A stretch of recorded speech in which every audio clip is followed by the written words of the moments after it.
ఖమ్మం జిల్లా కొణిజర్ల మండలం అంజనాపురం వద్ద ఆయిల్ ఫామ్ ఫ్యాక్టరీని డిప్యూటీ సీఎం బట్టి విక్రమార్కతో కలిసి మంత్రి తుమ్మల నాగేశ్వరరావు ప్రారంభించారు. రాబోయే 2-3 ఏళ్లలో రాష్ట్ర వ్యాప్తంగా 10 లక్షల ఎకరాల్లో ఆయిల్ ఫామ్ సాగు విస్తరణ లక్ష్యమని తెలిపారు. గతంలో ఖమ్మంకే పరిమితమైన ఈ సాగును ఇప్పుడు 31 జిల్లాలకు విస్తరించామని, తెలంగాణను ఆయిల్ ఫామ్ హబ్గా మారుస్తామని స్పష్టం చేశారు.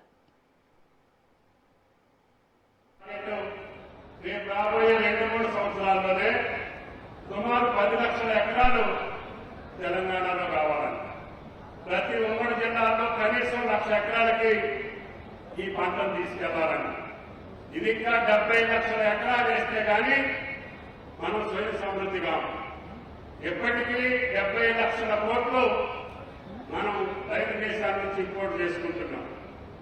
ఆ 70 లక్షల కోట్ల విదేశీ మనకు ద్రవ్యం వెళ్లకుండా ఉండాలంటే మన తెలంగాణలోనే సుమారు 10-15 లక్షల ఎకరాలు చేసుకునే అవకాశం ఉంది. భారతదేశ వ్యాప్తంగా 70 లక్షల ఎకరాలకు అవకాశం ఉంది.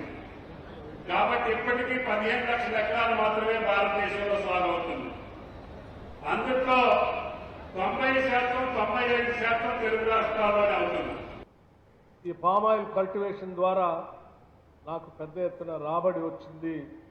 చివరికి ఒక శతాబ్ద కాలం క్రితం వచ్చిన ఎల్నినో లాంటి విపత్కర పరిస్థితులు ఉత్పన్నం అయితే కూడా ఈరోజు వ్యవసాయ రంగం రాబడి దిగుబడి దెబ్బతినకుండా తట్టుకొని బతకగలిగేది ఈరోజు పామాయిల్ కల్టివేషన్ అని చెప్పి చాలా స్పష్టంగా వారు చెప్పారు.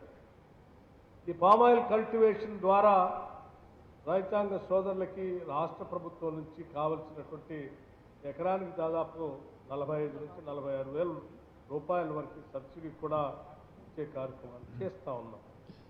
అటువంటి పామాయిల్కి సంబంధించి ఈరోజు ఈ దేశంలో అవసరం దాదాపు 25 లక్షల మిలియన్ టన్స్ రిక్వైర్మెంట్ ఉంటే ఈ దేశంలో కేవలం మనం 12 మిలియన్ టన్స్ మాత్రమే ఉత్పత్తి చేసుకోగలుగుతూ ఉన్నాం.